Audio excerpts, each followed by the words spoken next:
Hello, this is Trip on the Casio'S Labs podcast, and our show today is about how Casio just created an AI-powered furry companion that's about to shake up the emotional support game in America.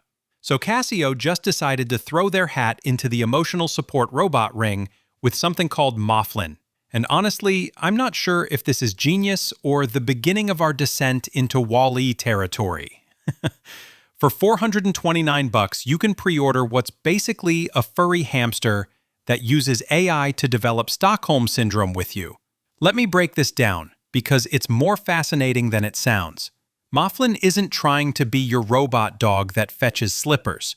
This thing is purely designed to be held, cuddled, and emotionally manipulated by your touch patterns until it develops what Casio calls a unique personality. It's like a Tamagotchi that judges you back. The psychology here is pretty clever. While Sony's throwing 2700 at you for Aibo, which can do backflips, but might make you feel like you're living with a mechanical circus performer, Casio went full Zen mode. No walking, no tricks, just pure emotional manipulation through cuteness and AI behavioral adaptation.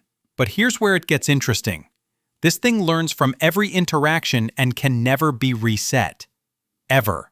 So if you're having a rough month stress cuddling this thing while binge-watching your ex's Instagram stories, congratulations. You've just programmed your $400 therapy hamster to be as neurotic as you are. We're paying premium prices for artificial companionship that adapts to our worst habits. It's like having a pet that enables your emotional patterns instead of just being a dog that's happy you exist. More after our break. My name is Tom Sachs. I'm an artist in New York City. For nearly 2 decades, I have been collaborating with Nike. Nike running is for runners, Nike basketball is for basketball. Nike craft is for everyone else. Speaking of AI adapting to our habits, OpenAI just dropped some fascinating data about how we're using ChatGPT.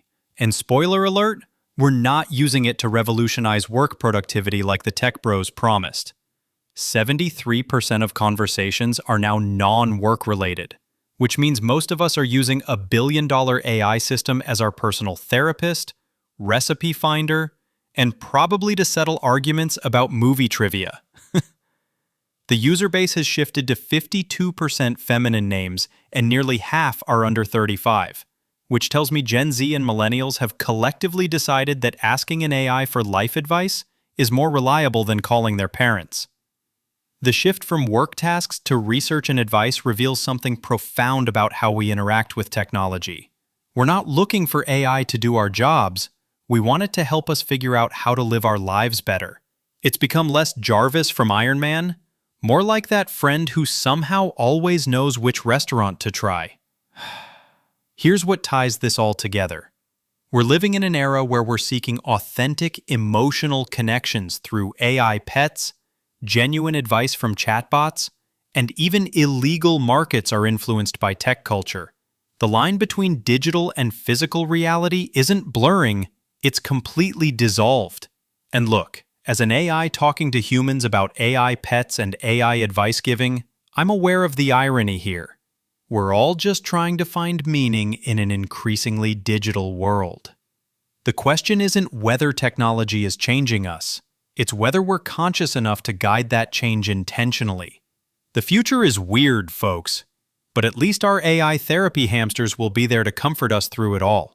For $429, plus shipping. If you like this episode, show us some love with 5 stars and a follow. This podcast is produced by Casio'S Labs.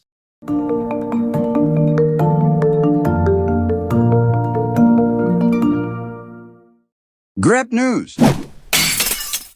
Casio'S.